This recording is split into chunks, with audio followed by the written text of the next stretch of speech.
जय हिंद जय महाराष्ट्र बेटा। एमसीसी इस यूट्यूब चैनल पे आप सभी का स्वागत। मेरा नाम है हर्षल भगत।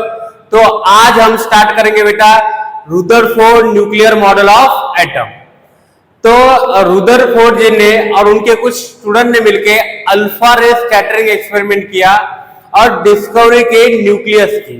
तो न्यूक्लियस के डिस्कवरी का क्रेडिट जाता है रुदरफोर्ड जी को। तो देखो बेटा आज हम देखेंगे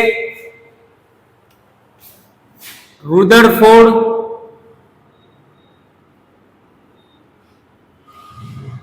न्यूक्लियर मॉडल,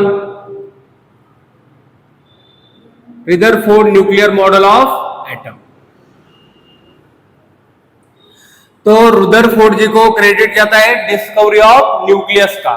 तो हम देखेंगे अल्फा रे स्कैटरिंग एक्सपेरिमेंट।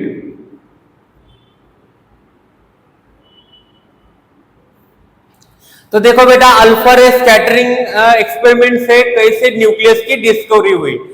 तो क्या किया देखो, इधर लिया हमने अल्फा रे सोर्स, इसमें से अल्फा रे निकल के बाहर आ रहे थे। देखो अल्फा रे सोर्स, और इसको हम रेडियो एक्टिव सोर्स कह सकते हैं, रेडियो एक्टिव सोर्स।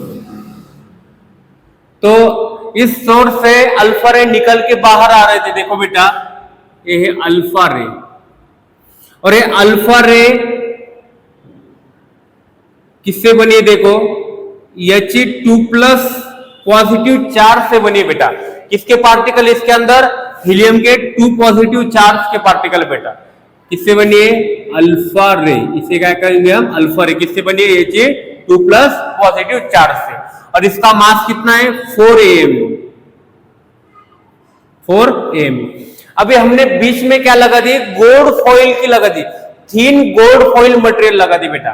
हमें गोल्ड का एक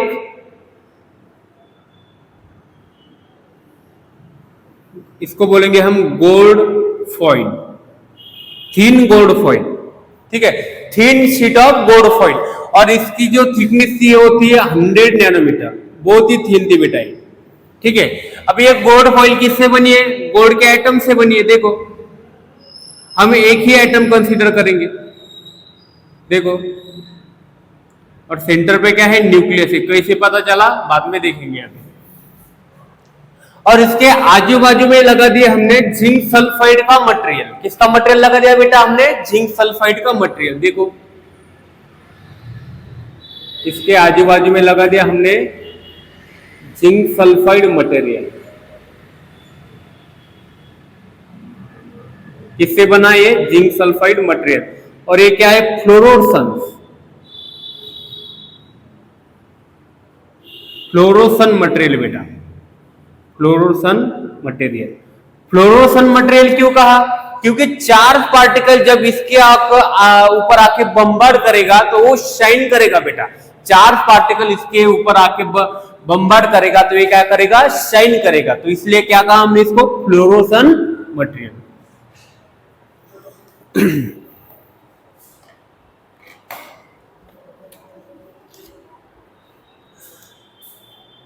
तो देखो बेटा फर्स्ट पॉइंट लिखेंगे हम और इसको एक्सप्लेन करेंगे।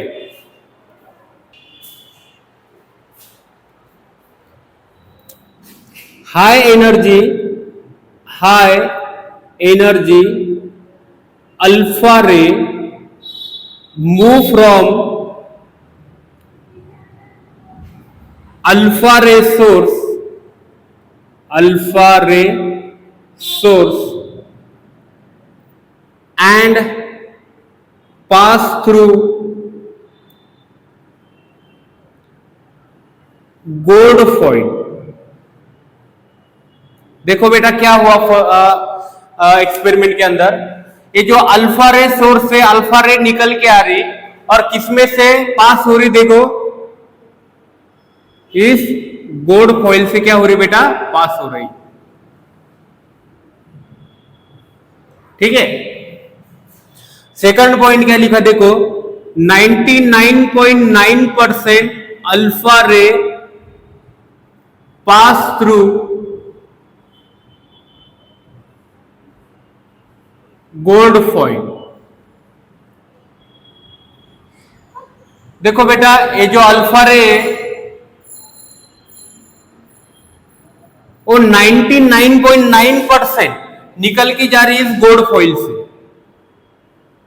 ठीक है, 99.9% गोल्ड फॉइल से क्या हो रही है, पास हो रही है।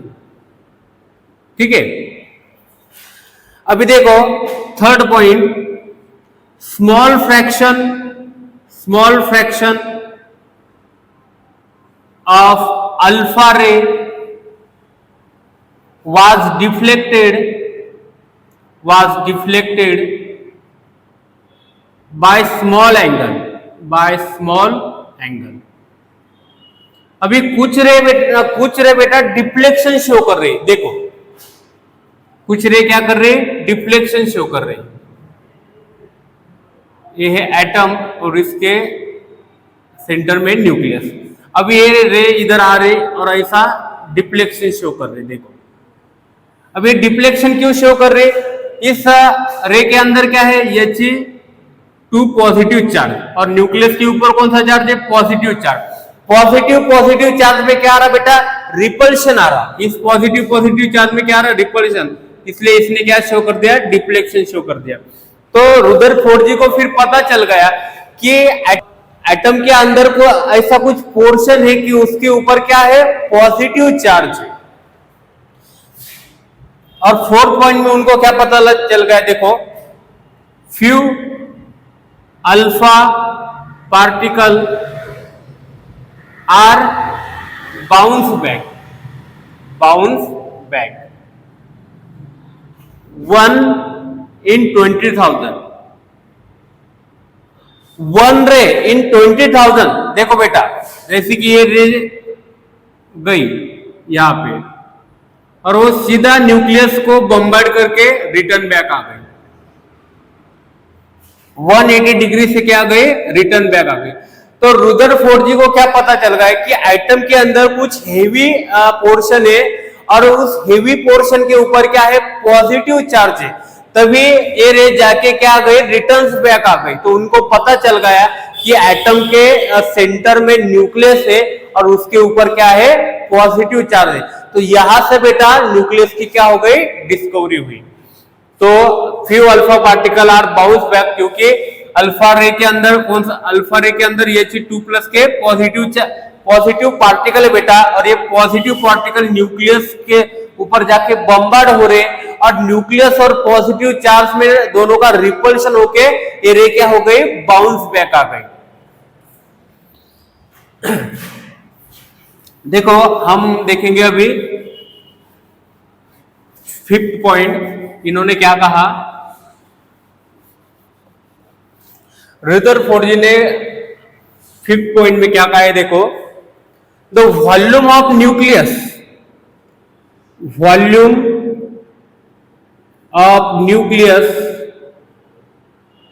is negligible as compared to volume of atom. देखो बेटा, ये एटम है और इसके सेंटर में क्या है, न्यूक्लियस है। तो इन्होंने न्यूक्लियस की रेडियस बताई, रेडियस ऑफ न्यूक्लियस है 10⁻⁻15 मीटर, माइनस में बेटा, देखो 10⁻⁻15 मीटर, और रेडियस ऑफ एटम बताइए 10⁻10 मीटर।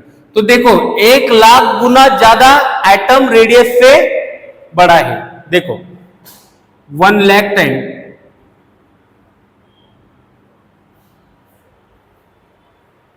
1,00,000 टाइम एटम किससे बड़ा है, न्यूक्लियस से बड़ा है। देखो इसकी पावर कितनी, 10⁻10, इसकी -15, तो 1,00,000 गुना ज्यादा एटम न्यूक्लियस से बड़ा है।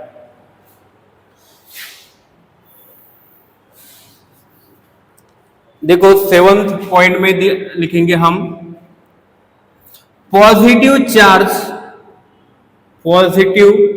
charge and mass of atom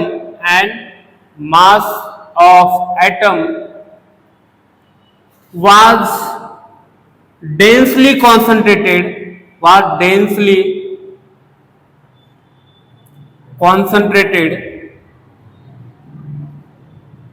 in small region. This region is also called as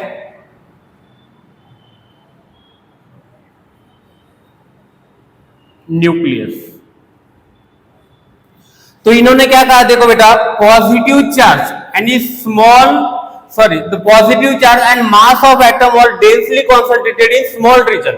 इन्होंने क्या कहा, positive charge and mass of atom densely concentrated in small region, और वो स्मॉल रीजन कौन सा है बेटा, न्यूक्लियस। तो इनको पता चल गया था कि पॉजिटिव चार्ज यानी मास ऑफ एटम डेंसली कॉन्सेंट्रेटेड है कहां पे, न्यूक्लियस के अंदर।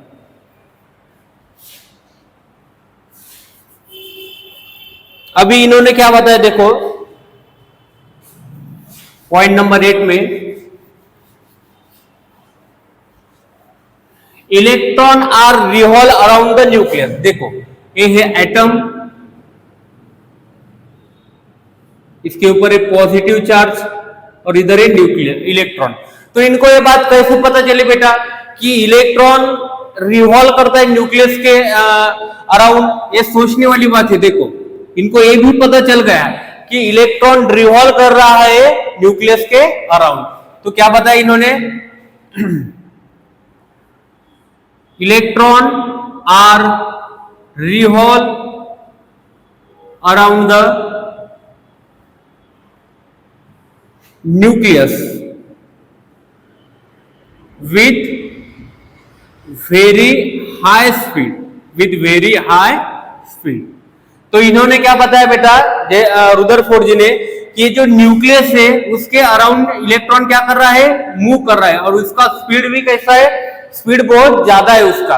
तो उनको ये बात कैसी पता चली, देखो इस पॉइंट में आपको समझ में आ जाएगा। पॉइंट नंबर 8, इन्होंने क्या बताया, इलेक्ट्रॉन के ऊपर कौन सा चार्ज है, नेगेटिव चार्ज, न्यूक्लियस के ऊपर कौन सा चार्ज है बेटा, पॉजिटिव चार्ज। तो इन्होंने बताया electrostatic force of attraction, electrostatic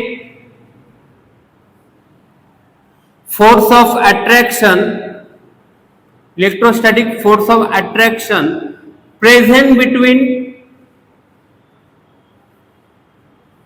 nucleus and electron.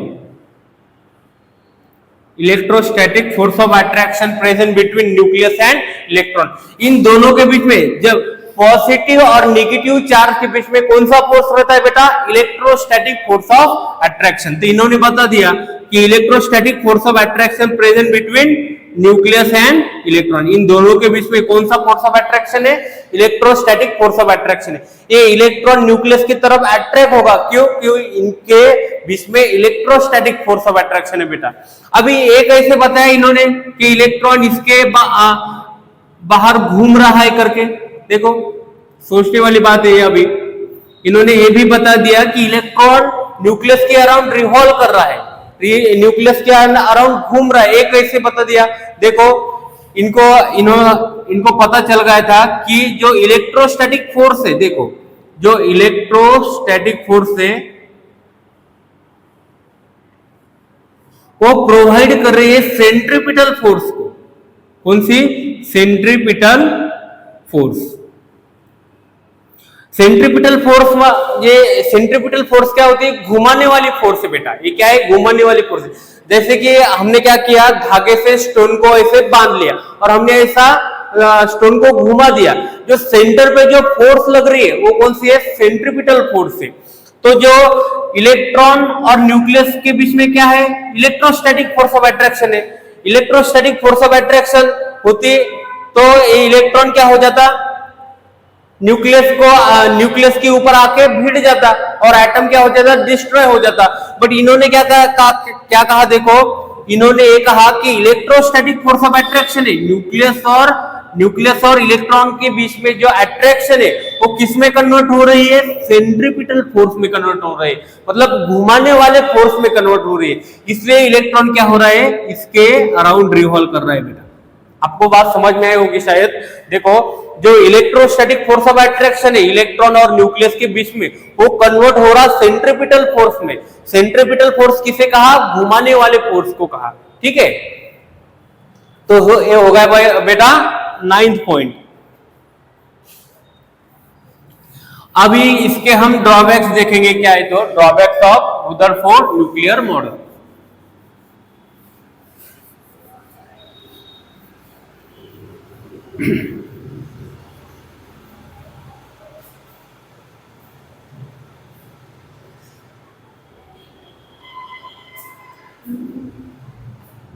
Drawbacks of Rutherford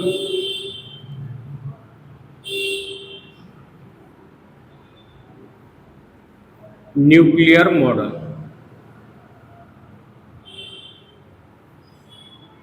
देखो बेटा क्या ड्रॉबैक्स है। फर्स्ट ड्रॉबैक्स इनका, Rutherford nuclear model does not explain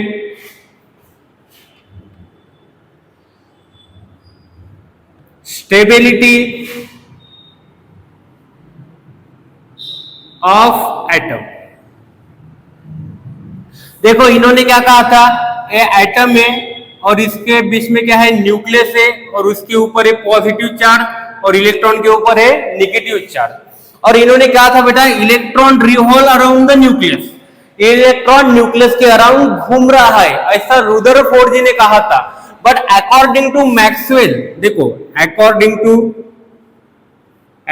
to Maxwell electromagnetic theory,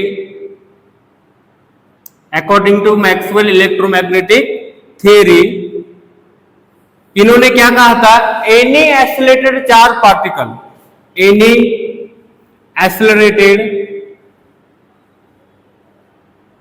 charge particle, any accelerated charge particle emit radiation or lose energy। देखो बेटा according to Maxwell electromagnetic theory, इन्होंने क्या कहा था, एनी एक्सेलरेटेड चार्ज पार्टिकल, कौन सा भी एक्सेलरेटेड चार्ज पार्टिकल है जो मोशन में है, वो क्या करेगा, इमिट करेगा रेडिएशन को और एनर्जी क्या करेगा, लूज करेगा। अब ये इलेक्ट्रॉन क्या है, चार्ज पार्टिकल है बेटा, ठीक है। और रुदरफोर्ड जी ने क्या कहा था, वो घूम रहा है अराउंड द न्यूक्लियस।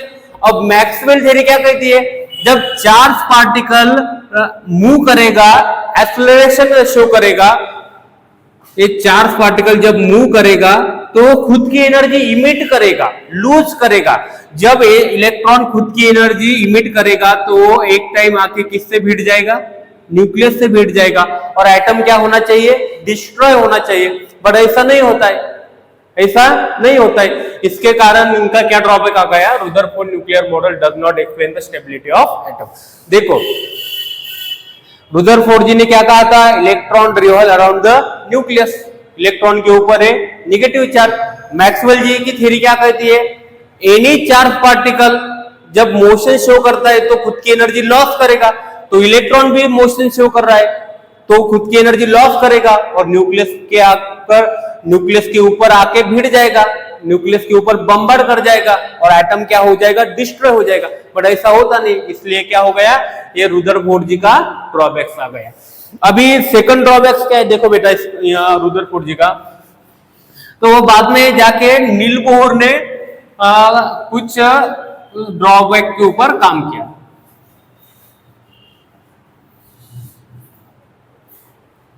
देखो उन्होंने लाइन स्पेक्ट्रम और इसको बोलेंगे हम डिस्क्रीट स्पेक्ट्रम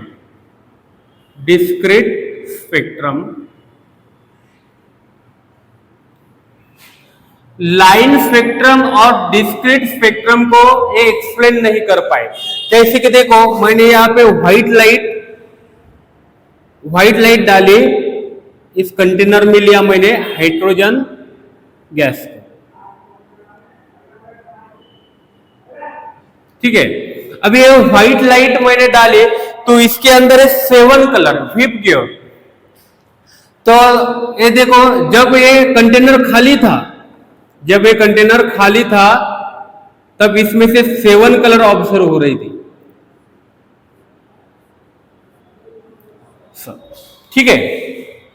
अब जब मैंने इसके अंदर हाइड्रोजन गैस डाली तो इसमें से कुछ कलर गायब थे बेटा।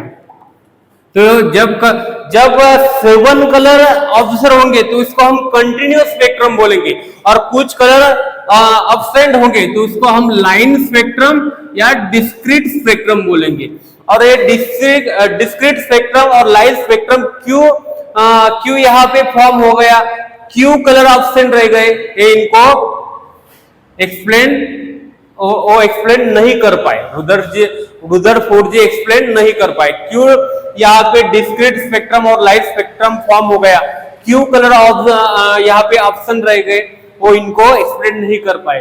तो ये 2 ड्रॉबैक्स रुदरफोर्ड जी के यहाँ पे आ गए। तो हमने इसको एक्सप्लेन कर दिया बेटा। आपको इसके एमसीक्यू क्वेश्चन लगाने हैं और आपका ये जो पॉइंट है वो अनदर लेवल तक लेके जाना है। तो थैंक यू बेटा।